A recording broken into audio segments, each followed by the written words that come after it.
Vous n'êtes pas au courant de la fourberie du mécanisme qui se cache derrière les boutons de fièvre.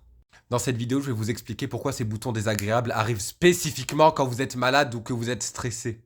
Désolé, il y a de la rancœur dans ma voix, mais c'est parce que des poussées d'herpès, j'en fais genre tout le temps, et en plus c'est des poussées qui sont bien vénères. Ces plaies, elles sont provoquées par le virus de l'herpès, et c'est un virus qui a un mode de fonctionnement qui est assez particulier. Les virus, c'est des micro-organismes qui vont parasiter nos cellules pour se reproduire. Ils vont infecter nos cellules et ils vont détourner la machinerie qu'elles utilisent normalement pour vivre et se développer pour produire à la place des particules de virus. Sachant que souvent c'est jusqu'à la mort de la cellule, vraiment elle produit des particules virales jusqu'à épuisement. Les cellules infectées par le virus de l'herpès, c'est les cellules nerveuses du ganglion trigéminal, c'est approximativement ici. Mais l'herpès, il fait pas comme les autres virus, c'est ce qu'on appelle un rétrovirus.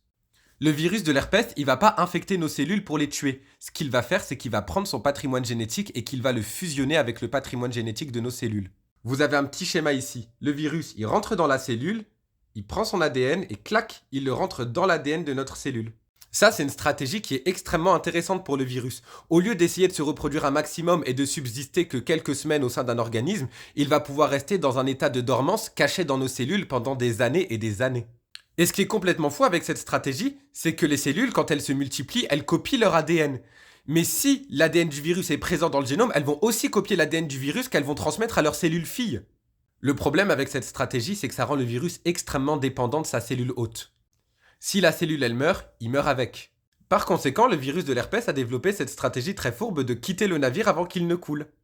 Autrement dit, dès que vous allez subir un stress, que ce soit un stress psychologique, que ce soit dû à une maladie, un changement de température, votre corps, il va produire des molécules qui sont affiliées à ce stress.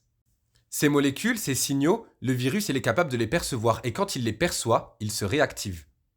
Il va sortir de son état de dormance, il va se multiplier un max et il va migrer jusqu'à votre bouche pour provoquer un bouton de fièvre dans l'espoir de contaminer quelqu'un d'autre. C'est vraiment ce truc de se dire, j'ai perçu un stress, par conséquent la personne que j'ai contaminée, elle peut potentiellement mourir, et moi j'ai pas envie de disparaître avec elle, donc je vais aller contaminer quelqu'un avant pour continuer à exister. D'ailleurs, c'est la raison pour laquelle on n'est contaminé qu'une seule fois dans sa vie par le virus de l'herpès. À chaque fois que vous allez avoir des poussées, en fait, ça sera le même virus que vous avez chopé en général dans l'enfance qui va se réactiver à chaque fois, ça sera toujours le même.